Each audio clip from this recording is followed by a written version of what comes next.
A fachada sul do Santuário Nacional é mais que uma obra de arte. Ela é um caminho espiritual que nos conduz ao coração da fé cristã. Hoje, vamos nos deixar tocar pela beleza e profundidade de dois grandes momentos. A dormição da Virgem Maria, quando ela é acolhida pelo Filho na glória, e a ascensão do Senhor, que nos aponta o destino de nossa humanidade. Duas cenas, uma mesma esperança. A certeza de que com Cristo a vida não termina, ela se transforma. Acompanhemos. A fachada sul do Santuário Nacional é um grande painel de fé. Em mosaicos vibrantes, ela anuncia o mistério da encarnação, paixão e ressurreição de Cristo. E entre tantas cenas, duas se destacam por sua beleza simbólica: a dormição da Virgem Maria e a ascensão do Senhor.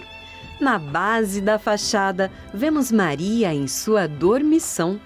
Seu filho glorificado aparece com uma criança nos braços, símbolo da alma de sua mãe. É ele quem diz: Tu me deste a vida na terra, e agora te dou a vida da glória. Duas linhas descem do alto e envolvem Maria. É o abraço de Deus acolhendo sua serva fiel na plenitude do reino. No topo da fachada, Cristo ascende ao céu. Ele mostra suas feridas glorificadas e sustenta o livro da eternidade. À sua volta, dois anjos acompanham a subida. Abaixo, Maria está sentada em paz. Sinal de que a Igreja permanece viva, serena e acolhedora, mesmo na ausência visível do seu Senhor. Na dormição e na ascensão, o céu se abre. A arte se torna pregação.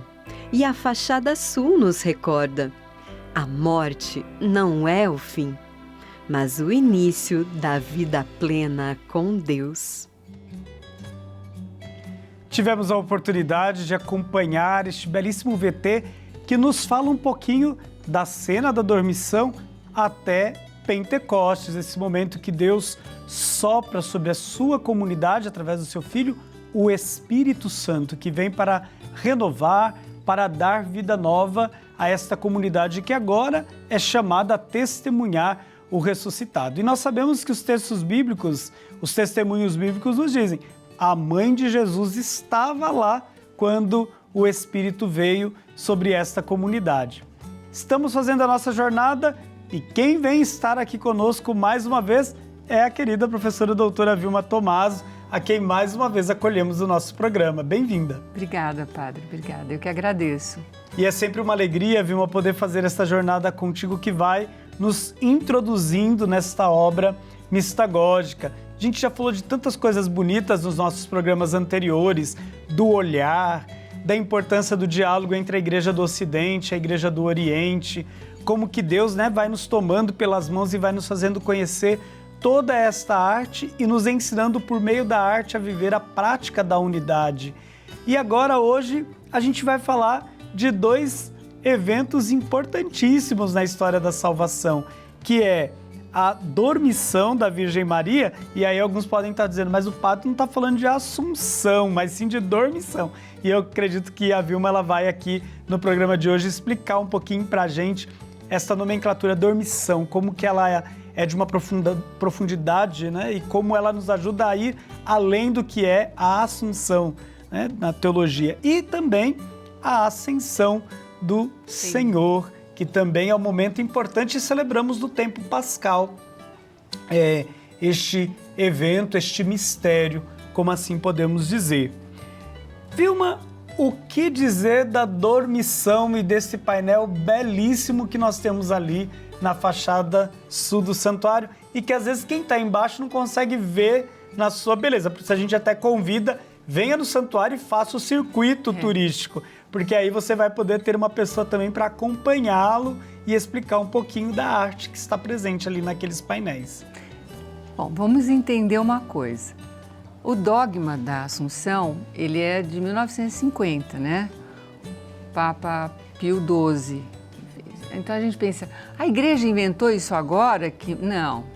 Desde o começo, os cristãos, é como se eles tivessem certeza que aquele ventre que acolheu o menino, aquela criança, aquela mulher que cuidou de Jesus, que o acompanhou, que o educou, que o alimentou, ela não podia ter sido enterrada. Eles sabiam disso, mas não era uma tradição da igreja. Só que em 1950 se tornou para a igreja do Ocidente, né, a nossa igreja católica apostólica romana, se tornou o dogma da Assunção. No Oriente, em 431, houve um concílio chamado Concílio de Éfeso. Nesse concílio, Maria recebeu o título de Theotokos. O que é Theotokos? Theotokos é o que nós falamos na Ave Maria, Mãe de Deus. Então, para os ortodoxos, para a Igreja do Oriente, Theotokos, Mãe de Deus, já abarca tudo. Já é tudo. Ela foi assunta aos céus, ela é imaculada, ela é toda pura, ela é tudo. Nós temos os dogmas, eles não, mas eles não acreditam? Claro que eles acreditam, claro. Eles têm fé. Você sabe como é que começa o ano litúrgico dos orientais? Com a festa Theotokos.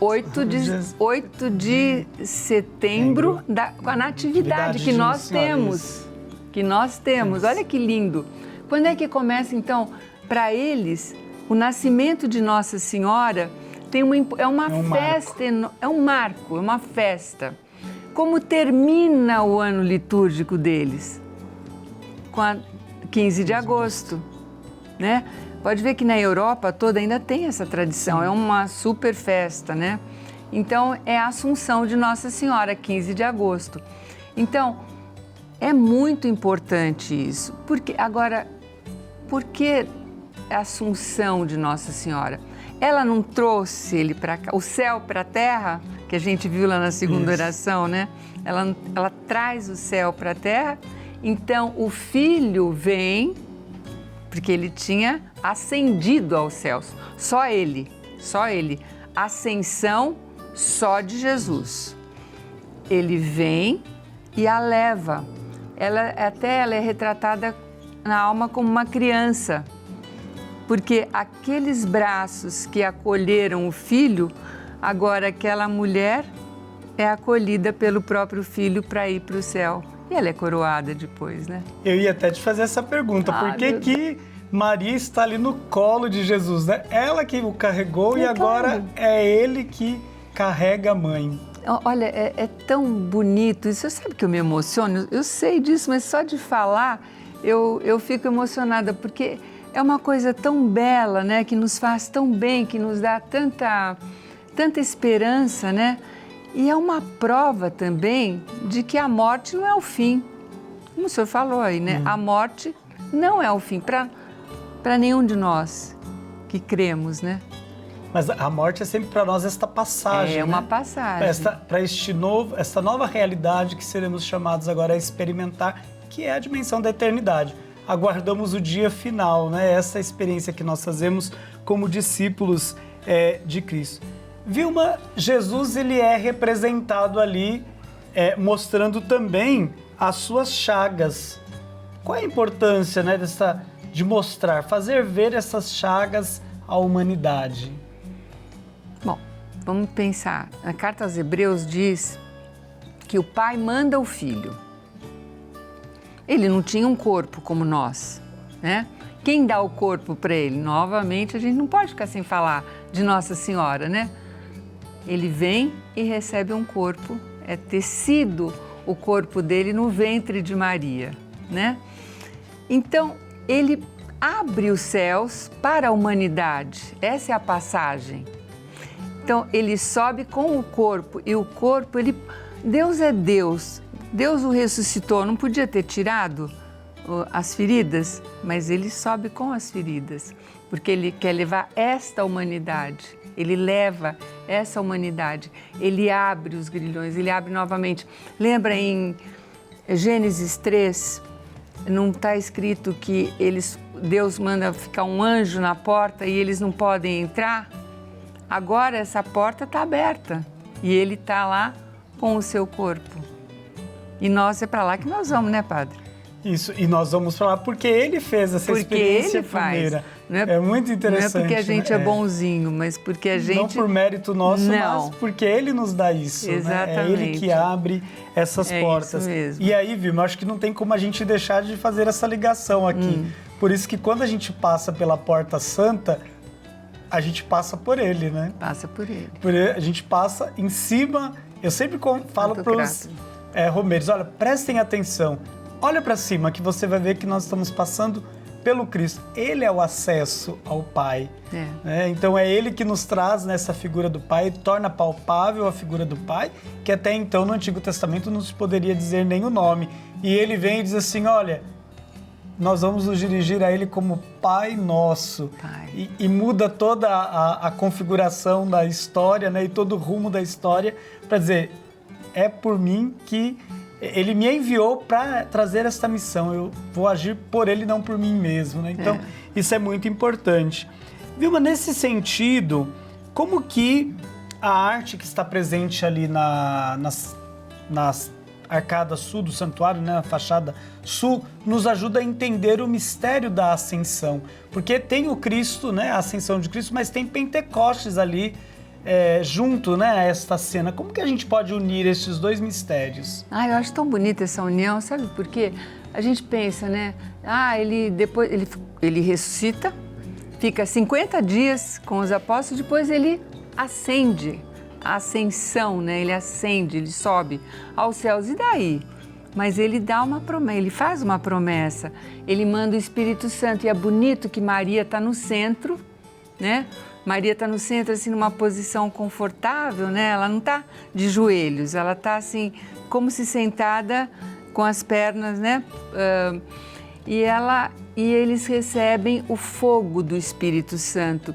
E a gente vê, é tão bonita essa passagem, essa arte que tem no nosso santuário, na parte mais alta da fachada sul, porque cada apóstolo é de um jeito, é a diversidade.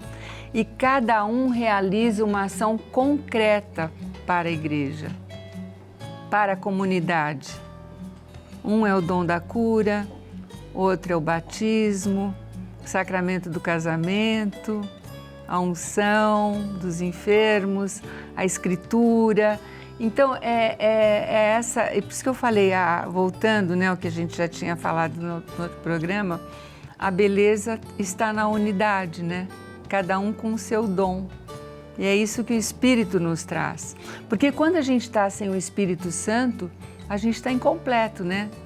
Já não dizia Santo Irineu? Sim. Nós somos corpo, alma e o Espírito Santo, que só pode entrar naquele que se esvazia, né? Quem é cheio de si, ele não consegue. E é muito interessante que esta presença de Cristo agora, depois, né, deste seu retorno para o Pai, é sacramentalmente. Ele fica sacramentalmente para a igreja. E é interessante isso que você nos traz quando nós somos chamados a contemplar esta presença de Cristo em todos os sacramentos e sacramentais da igreja. Então, na oração que fazemos por uma pessoa doente, quando nós ungimos esta pessoa doente, então é Cristo que está fazendo tudo isso, é Cristo que no Espírito está agindo para que a sua comunidade ela continue os seus passos. E é tão bonito a gente perceber como que isso vai sendo construído, isso vai sendo vivido pelas nossas comunidades eclesiais. E como a arte no santuário, ela quer nos ajudar a tomar consciência desta realidade, aquilo que nós somos chamados a testemunhar no mundo. E aí aproveito, né, e desse painel da dormição, depois da ascensão em Pentecostes, para lhe perguntar como que a gente consegue ver a dimensão do mistério pascal que somos chamados a celebrar. Como que esse mistério pascal ele se faz ver através desta arte para os romeiros que passam aqui pelo santuário? Como que... Você me fez uma pergunta difícil agora. Eu acho que as fachadas, de uma forma geral, elas são todas, eu sinto, muito eucarísticas e pascais. Porque uma das coisas que mais nos assusta, padre, é a morte. É a morte.